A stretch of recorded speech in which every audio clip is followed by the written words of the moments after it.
একটা বাস্তব গল্প বলি, টান দিবেন না, ভিডিওটা শেষ পর্যন্ত দেখবেন আশা করি। অবশ্যই গল্পটা ভালো লাগবে। এক লোক তার জন্মদিনে সে প্ল্যান করছে তার জন্মদিনে সে তার ক্লাস ফ্রেন্ডদেরকে দাওয়াত দেবে, যার ক্লাস ফ্রেন্ড আছে যতজন সবাইকে একসাথে দাওয়াত দেবে।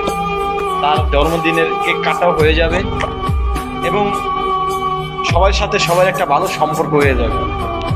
তো সে একে একে ফোন দিতে শুরু করলো তার ফ্রেন্ডদের। আজকে ফোন দিতে দিতে আরেক বন্ধুদের কাছে দিছে। ওই বন্ধু আসলে অনেক গরিব ছিল, অসহায় ছিল। তারপরও বন্ধু যাবে না না বলো, যেহেতু ফ্রেন্ড বলছে তাই সে রাজি হয়ে গেল। তখন ওই ফ্রেন্ড, তারপর অনুষ্ঠান শুরু হয়ে গেল, সবাই গেল, একে একে সবাই গেল। ওই যে গরিব বন্ধু, ও মানে নিজের সবাই কিন্তু একটা স্যুট থাকে যেটা এক জায়গায় যাওয়ার মতো আলাদা করে রেখে দেওয়া হয়। তো ও খারাপ সময় গেল, মানে খারাপ অবস্থান থাকলো, সে ওইভাবেই গেছে। তা যাই হোক, জন্মদিনের অনুষ্ঠানে সবাই বন্ধু সবাই একসাথে মিলন মেলা।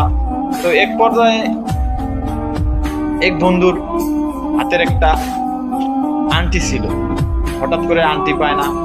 তো খোঁজাখুঁজি সবাইরে খুঁজতেছে, বলতেছে ঠিক আছে একে একে আমরা সবাইরে চেক করবো, যেহেতু এই জায়গায় যারা আছে সবাই নিছে। তো একে একে সবাইরে চেক করছে। তখন ওই গরিব বন্ধুকে যখন চেক করানোর জন্য গেছে, তখন সবাই তার সব চেক করতেছে, কিন্তু তার পকেটে সে হাত দিতে দেয় না।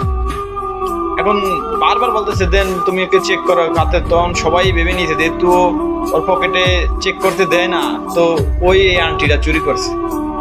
তো ওকে বিভিন্নভাবে অপমান, গালমন্দ, খারাপ, মানে যা বলার একজন মানুষকে আসলে সবই বলছে, এবং সে খারাপ মন মানসিকতা নিয়ে ওখান থেকে চলে গেছে।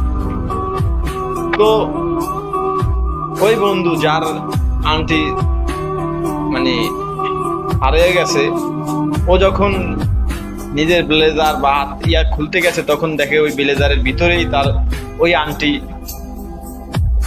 মানে পড়ে আছে। তখন ওই বন্ধু ফোন দিল, কিরে তোর এত অপমান করলাম, এখন এত অপদস্থ করলাম, তুই কিছু বললি না কেন? আর তোর পকেটে আমরা হাত দিতে চাইলাম, তুই হাত দিতে দিলি না। তখন ওই বন্ধু বলল, বন্ধু আমি যখন বাসা থেকে তোমার এই অনুষ্ঠানে আসার জন্য রওনা দেই, তখন আমার ছোট বাচ্চা বলছিল যে বাবা তুমি তো আজকে বড় অনুষ্ঠানে যাবা, সেখানে অনেক কিছু খাওয়া দাওয়া হবে, তো বাবা আমার জন্য 2টা মিষ্টি নিয়ে এসো।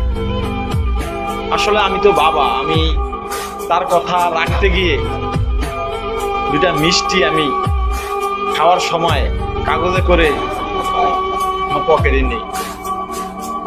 আসলে আমি লজ্জায়, ওই মিষ্টি দেখানোর লজ্জায় আমি পকেটে তোমাদের কাউকে হাত দিতে দেইনি।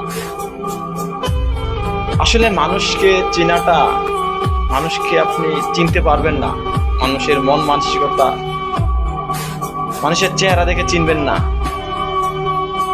তাই বলছি, ভুল হতেই পারে, কিন্তু ওই ভুলের জন্য কাউকে গরিব বলে, অসহায় বলে কাউকে ঠাট্টা মস্করা করবেন না।